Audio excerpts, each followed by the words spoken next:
నృశంసం అనృశంసం వా ప్రజారక్షణ కారణాత్ పాతకం వా స దోషం వా కర్తవ్యం రక్షతా సదా రాజ్యభార నియుక్తానాం దేశధర్మ సనాతన. బాలకాండ.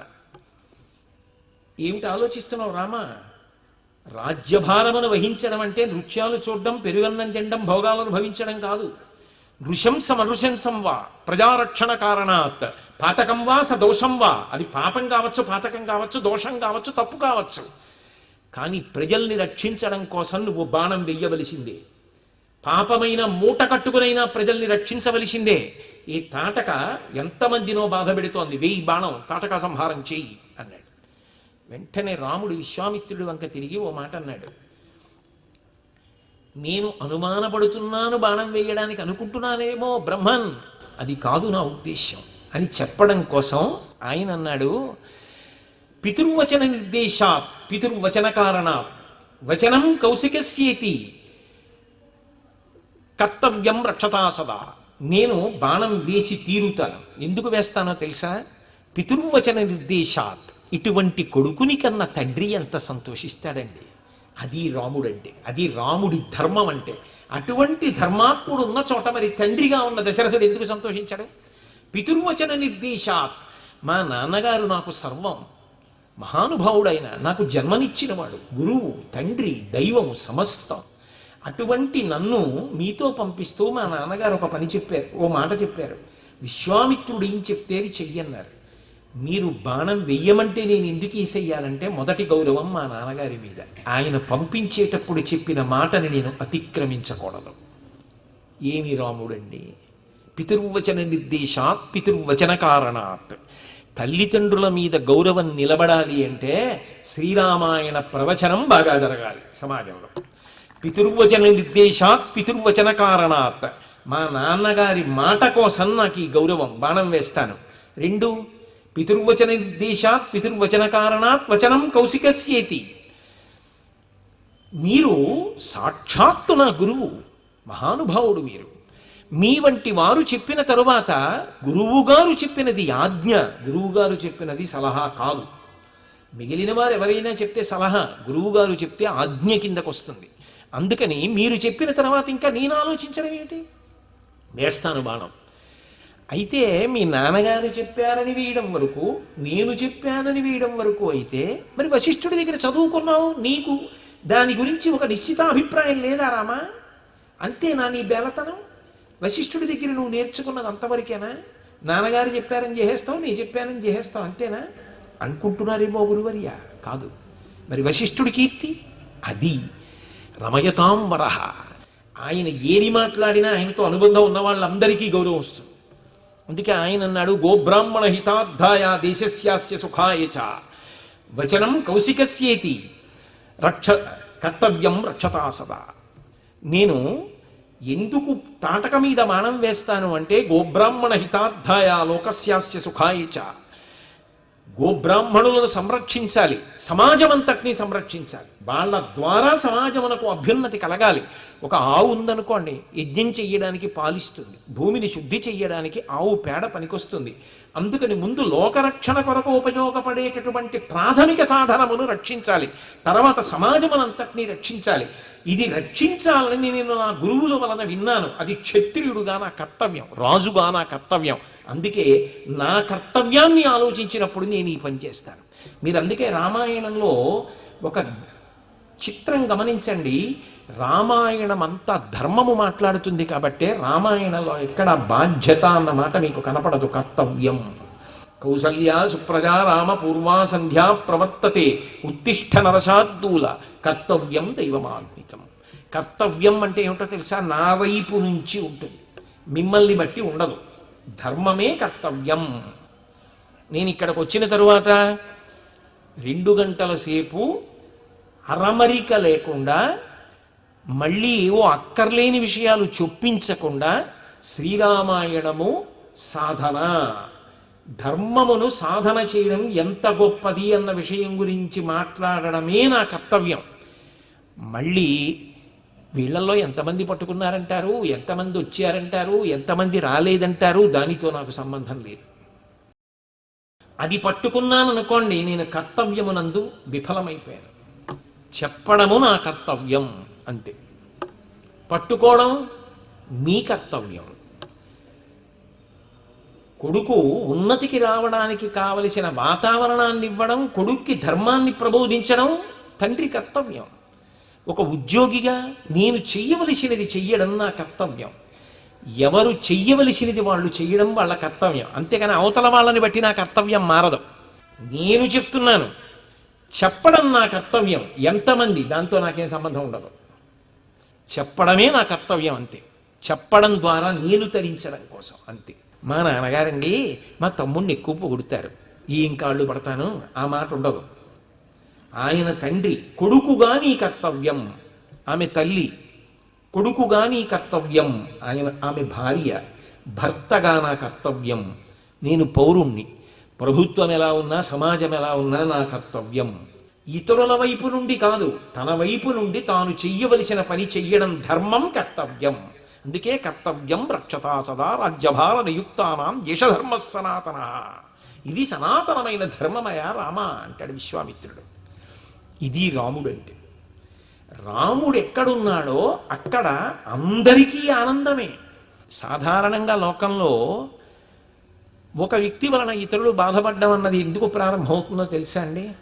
ఒకడు విశేషమైన గర్వాన్ని పొందాడు అనుకోండి, ఆ గర్వము చేత అవతల వారిని తృణీకరిస్తాడు. ఆ తృణీకరించడం అన్నది ప్రారంభమైందనుకోండి, వెంటనే అవతల వారి మనస్సులో క్లేశం కలుగుతుంది. విశ్వామిత్రుడు ఇంత అస్త్ర సంపదని రామచంద్రమూర్తికి ఇచ్చాడు. బాలుడు రాముడు యజ్ఞ సంరక్షణం చేశాడు. మారీచ సుబాహుల్ని కొట్టాడు, తాటకని కొట్టాడు. యజ్ఞ సంరక్షణం అయిపోయింది, యజ్ఞం పూర్ణాహుతి అయిపోయింది. ఆ రోజు రాత్రి ఎంత మంది పొగిడారు. ఎందుచేత అంటే పొగట్ట అనేటటువంటిది ఒక మోతాదులో తీసుకుంటే మంచిది. పొగట్ట అనేటటువంటిది మోతాదుని మించిపోయింది అనుకోండి, అది పాడు చెయ్యగలిగినంత శక్తితో ఉండేటటువంటి వస్తువు లోకంలో ఇంకొకటి ఉండదు. అందుకే ఎలా పాడు చెయ్యాలంటే ఆయనకు సన్మానం చేసేయండి అంటారు. ఒక్క సన్మానపత్రం ఇచ్చేస్తే ఇంకా నా అంతటి వాణ్ణి, నేను ఇంద్రుణ్ణి చంద్రుణ్ణి అని చదువుకుంటూ కూర్చున్నాడు అనుకోండి, అన్నీ పోతాయి. కాబట్టి అది ఎంతవరకు తీసుకోవాలో అంతవరకు తీసుకున్నాడు అనుకోండి, ఇబ్బంది లేదు. అసలు పొగడలేదనుకోండి, మనం ఏం చేసినా మన బతికింతే, ఆయన ఏమంటాడు లేదు అంటాడు. ఇప్పుడు తలగడ ఎంత ఎత్తు ఉండాలో అంత ఎత్తే ఉందనుకోండి, నిద్ర పడుతుంది. దూది ఉండిపోయిందండి అని ఓ 7-8 గజాలు ఎత్తు తలగడా కుడితే, డబ్బులు ఉన్నాయి కదా అని పాదం కన్నా పెద్ద పరిమాణంలో చెప్పు కొనుక్కుంటే, డబ్బులు లేవని చిన్నది కొనుక్కోకూడదు, డబ్బులు ఉన్నాయని పెద్దవి కొనుక్కోకూడదు. దూది ఉందని బాగా పెద్ద తలగడా పెట్టుకోకూడదు, దూది లేదని ఓ గుడ్డ ముక్క తల కింద వేసుకోకూడదు, స్పాండిలైటిస్ ఉంటే తప్ప. అయినప్పుడు ఎంతవరకు అవసరమో అంతవరకు వాడుకోవడం. పొగట్ట కూడా అవతల వాళ్ళు తెలియక చేసిన తానెంతవరకు పుచ్చుకోవాలో అంతవరకు పుచ్చుకోవాలి. మోతాదు మించి పుచ్చేసుకున్నాడు అనుకోండి, మత్తెక్కిస్తుంది. ఇది ఉందే ఒక జీవిత కాలానికి సరిపడ మత్తెక్కించేస్తుంది. అందుకే పొగట్ట ప్రమాదకరం, అతిశయాన్ని తీసుకొస్తుంది. రామచంద్రమూర్తి విషయంలో యజ్ఞ సంరక్షణం చేసినప్పుడు ఎందరో పొగిడారు. అబ్బా, చిన్న పిల్లాడు, చుట్టూ ఉన్న వాళ్ళు పొగడడం ఏమిటండి? తర్వాత ఎన్నో సంవత్సరాలు పోయిన తర్వాత అసలు ఆ బాలరాముడి రూపాన్ని పొగిడాడు మారీచుడు. అజాత వింజన శ్రీమాన్ పద్మపత్ర నిభేక్షణ ఏకవస్త్రధరో ధన్వీ శిఖీ కనకమాలయ. నేను మరిచిపోలేనన్నాడు అరణ్యకాండలో. అజాత వింజన శ్రీమాన్, ఇతను మగపిల్లాడు అని గుర్తుపట్టడానికి అవసరమైనటువంటి గుర్తులు అప్పుడప్పుడే మొదలయ్యాయి రాముళ్ళు అన్నాడు. అంటే మీసకట్టు మొదలైంది, గడ్డం ఏదో కొద్దిగా ఆకుపచ్చగా మెత్తటి వెంట్రుకలు చిన్న చిన్నవి బయటికి రావడం మొదలెట్టాయి, వక్షస్థలం విశాలమైంది, కంఠం మగకంఠంలా వినపడుతోంది. అజాత వింజన శ్రీమాన్ పద్మపత్ర నిభీక్షణ. ఒక రాక్షసుడు చెప్పాడు, అబ్బా ఏమి కళ్ళండి, ఇలా చూస్తుంటే పడిపోవలసిందే ఎవరైనా. పుంసాం మోహన రూపాయ పుణ్యశ్లోకాయ మంగళం. పద్మపత్ర నిభీక్షణ ఏకవస్త్రధరో ధన్వీ శిఖీ కనకమాలయ. పిలక పెట్టుకుని ముడేసుకుని, ఏకవస్త్రధరో ధన్వీ, ధనస్సు చేతిలో పట్టుకుని, బ్రహ్మచారి గదు ఓ బట్ట కట్టుకుని, ఆ యజ్ఞకుండం చుట్టూ తిరుగుతున్న రాముడు ఇప్పటికీ నాకు జ్ఞాపకం. ఎంత బాగుంటాడో అంటాడు మారీచుడు. ఇప్పుడు రాముడి చేతి దెబ్బ తిని అయిపోయిన తర్వాత సీతారామ కళ్యాణం అవన్నీ అయిపోయి అరణ్యవాసానికి ఆయన వెళ్ళిపోయిన తర్వాత గుర్తు తెచ్చుకు చెప్పాడు ఈ మాట. అంటే అంతగా పొగడబడ్డవాడు రాముడు. ఇంత పొగడబడినవాడు, ఇంత యజ్ఞ సంరక్షణ చేసినవాడు, ఆ పొగట్ట తలకి ఎక్కిందనుకోండి, మిమ్మల్ని విశ్వామిత్రుడు పిలుస్తున్నాడండి అని వస్తున్నా, ఒక గంట పోయాక వస్తానని చెప్పండి అంటాడు.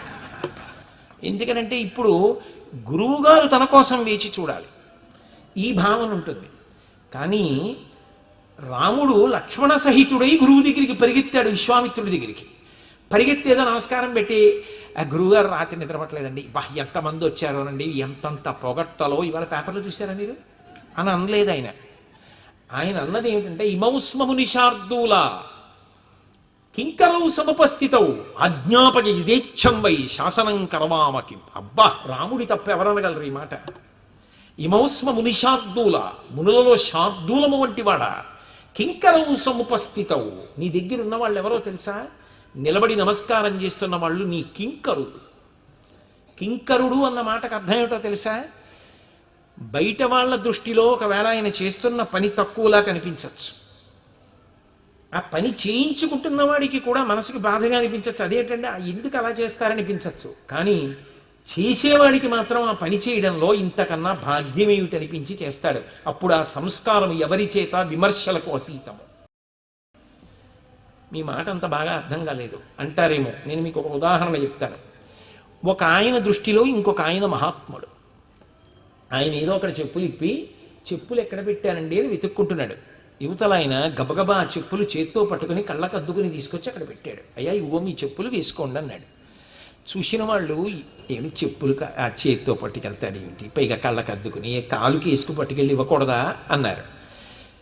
వేసుకోవలసిన ఆయన అన్నాడు, అయ్యో ఎందుకండి చేతులతో పట్టుకొస్తారు, కాలుతో తంతు తీసుకొచ్చేస్తే పోదా అన్నాడు. చెప్పులు చేతులతో తేవాలని ఆయనకేం లేదు, కానీ ఆ చెప్పులు పట్టుకురావడంలో యువతల ఆయనకి అవతల ఆయన మీద ఉన్న గౌరవం అటువంటిది. కింకరౌ సముపస్థితౌ అంటే పని వలన గౌరవం కాదు, ఏ పనైనా మీకు చేస్తే చాలు అది కింకరౌ.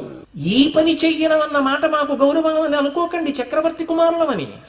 మీకు ఏ పని చెయ్యగలిగినా గురుదేవా, మీ బట్టలు జాడిస్తే మాకు చాలు, మీ వెంట నడిస్తే చాలు, మీ మాటలు వింటే చాలు, మీరు మాకు పని చెప్పడమే చాలు. కింకరౌ సముపస్థితౌ ఆజ్ఞాపయే దీక్షం వై. ఇది చెప్పడమా, ఇది చెప్పకపోవడమా? నిన్న రాత్రి యజ్ఞం రక్షించారు కదా, ఇవాళ ఇది చెప్తే బాగుంటుందా, దశరథ మహారాజు గారి కొడుకులు కదా, ఇలా ఆలోచించకండి సుమా. మీ ఇష్టం వచ్చినట్టు శాసించండి. ఆజ్ఞాపయే దీక్షం వై శాసనం కరవామకి, మమ్మల్ని శాసించండి తప్ప ఇది చేసి పెడతావా అని ఇప్పుడు అనక్కండే. అలా మీరంటే మాకు అవమానం. రే ఇది చెయ్యి అనండి, మాకు సంతోషం. మీరు మమ్మల్ని శాసించాలి.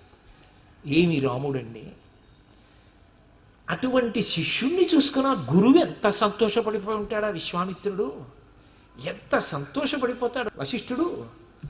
అంటే రాముడు ఎక్కడ ఉన్నా తన కర్తవ్యము చేత, తన ధర్మాచరణము చేత అందరినీ అంత సంతోషపెడతాడు. నిజానికి నా చుట్టూ ఉన్న వాళ్ళందరూ సంతోషించాలి, నేను సంతోషంగా ఉండాలి, నా కీర్తి చిరస్థాయి కావాలి. నా శరీరము ఒకనాడు వెళ్ళిపోవచ్చు, కానీ నా కీర్తి శరీరము ఎప్పటికీ నిలబడిపోవాలనుకున్న మనుష్యుడు ధర్మమును సాధన చెయ్యాలి. ధర్మం కన్నా రక్షణ ఇవ్వగలిగినది లోకమునందు వేరొకటి ఉండదు. అందుకే గురువులు బాధపడలేదు అనుకుంటున్నారా రాముడి గురించి? ఎందుకు బాధపడరు? అటువంటి రాముడి భార్యను ఎత్తుకుపోయారు అని తెలిసినప్పుడు వశిష్ఠ విశ్వామిత్రులు బాధపడరండి?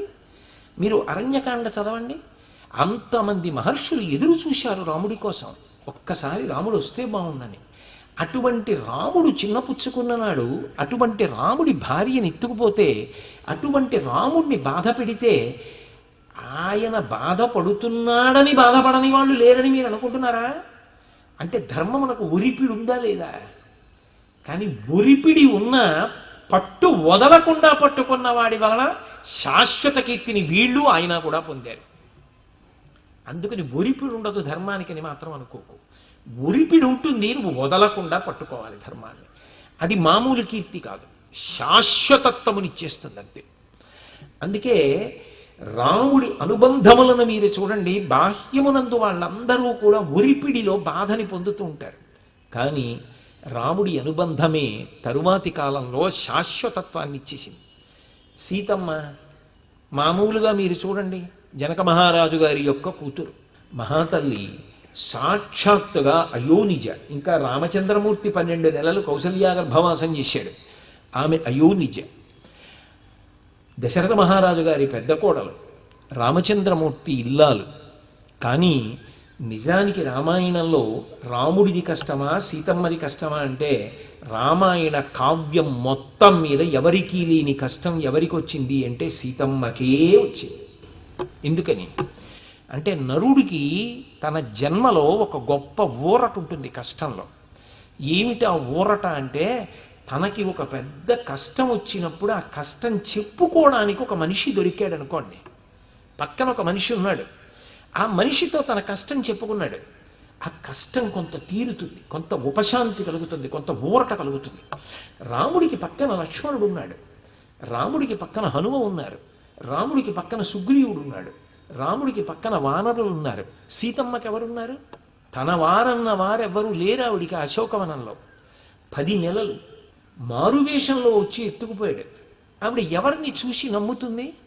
యుద్ధకాండలో అయితే దారుణాతి దారుణం.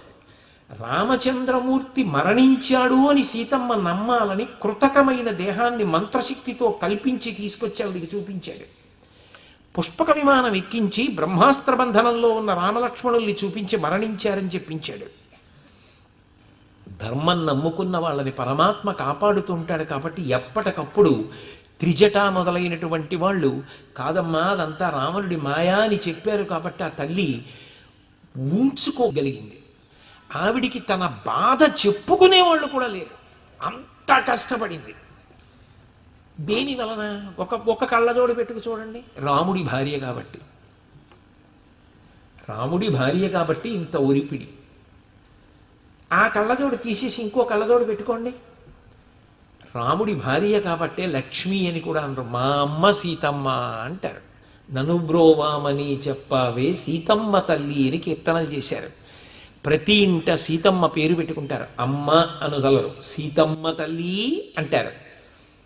ఎంత పేరు ప్రఖ్యాతులు దేని వలన వచ్చాయి? రాముడికి భార్య అయింది కాబట్టి. అంత ధర్మాన్ని నా తల్లి ఆమె కూడా ఆచరించింది కాబట్టి. రాముడి ఇల్లాలిగా ఆమె కేవలము బాధ ఒకటే పడింది అనుకోండి, అనుకోకండి.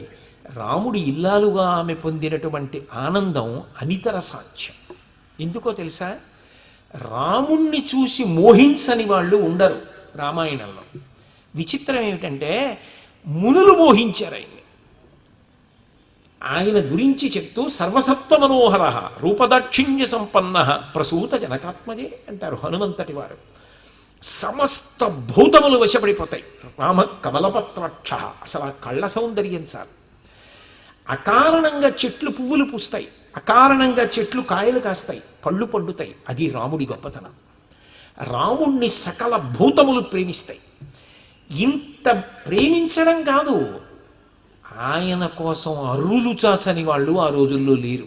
శూర్పణఖ దగ్గర నుంచి ఎందరో రాముణ్ణి మోహించారు.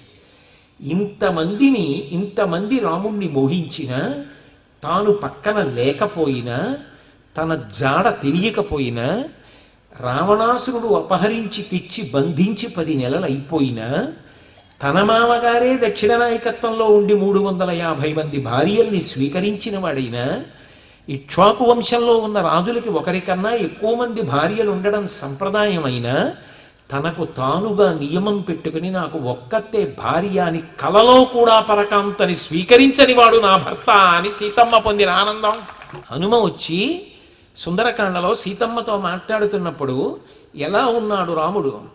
ఖచ్చిత శాస్తి దేవానాం ప్రసాదం పార్థివాత్మజ కచ్చిత్ పురుషకారంచ దైవంచ ప్రతిపద్యతే.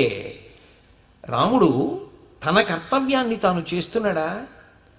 పౌరుషాన్ని మరిచిపోలేదు కదా. పురుష ప్రయత్నాన్ని వదిలిపెట్టలేదు కదా. అలాగని కేవలము పురుష ప్రయత్నం ఒక్కటే చేసి దైవమును ధిక్కరించట్లేదు కదా. దైవానుగ్రహమును అపేక్షిస్తూ పురుష ప్రయత్నం చేస్తూనే ఉన్నాడు కదా. నేనంటే విశేషమైన ప్రేమ కలిగిన రాముడు నేను కనపడకపోతే విచలితుడైపోతాడు. ఆ కారణం చేత రాముడు ధర్మానుష్ఠానమునందు వైక్లభ్యమును పొందలేదు కదా అని సీతమ్మ అడిగినప్పుడు ఆమెకి నిజానికి మనసుకి పన్నీటి జల్లేమిటి అంటే, హనుమ శిరస్యంజలి మాధాయ తల మీద చేతులు పెట్టుకుని నమస్కరిస్తూ ఒక మాట అన్నారు. అమ్మా, ఏం చెప్పమంటావు? గుహలో పడుకుంటాడు. నైవ దంశాన్న మశకాన్న కీటాన్న సరీసృపాన్. ఆ రాముడు పడుకునున్నప్పుడు ఒంటి మీద పావులు పాకి వెడుతూ ఉంటాయి, ఆయనకి తెలియదు. దోమలు కరిచేస్తుంటాయి, నెత్తురు తాగుతుంటాయి, పెద్ద పెద్ద దోమలు. మనం చూసి రామా రామా ఎన్ని దోమలో అనాలి. ఆయన పరధ్యానంగా ఉంటాడు. ఎందుకో తెలుసా అమ్మా? ఎప్పుడు నిన్నే తలుచుకుంటూ ఉంటాడమ్మా, నీ మీదే మనసు పెట్టుకుని ఉంటాడమ్మా, నీ కోసం ఆలోచిస్తూనే ఉంటాడమ్మా. అటువంటి దక్షిణ నాయకత్వం ఉన్న వంశంలో పుట్టిన భర్త, ఒకరు కన్నా ఎక్కువ మంది భార్యల్ని స్వీకరించడం అలవాటుగా ఉన్నటువంటి వంశంలో వచ్చినటువంటి వారి కుటుంబంలో వచ్చిన భర్త, పురుషులు కూడా మోహించేటటువంటి రూపమున్న భర్త, మహావిద్వాంసుడైన భర్త, గొప్ప ధనుర్వేద విద్యా పారంగతుడైనటువంటి భర్త తాను కనపడకపోయినా తన యందే మనసుంచుకున్నాడు తప్ప తనను అతిక్రమించలేదన్న మాట విన్న సీతమ్మ పొందిన ఆనందం లోకంలో ఇంకెవరైనా పొందుతారా?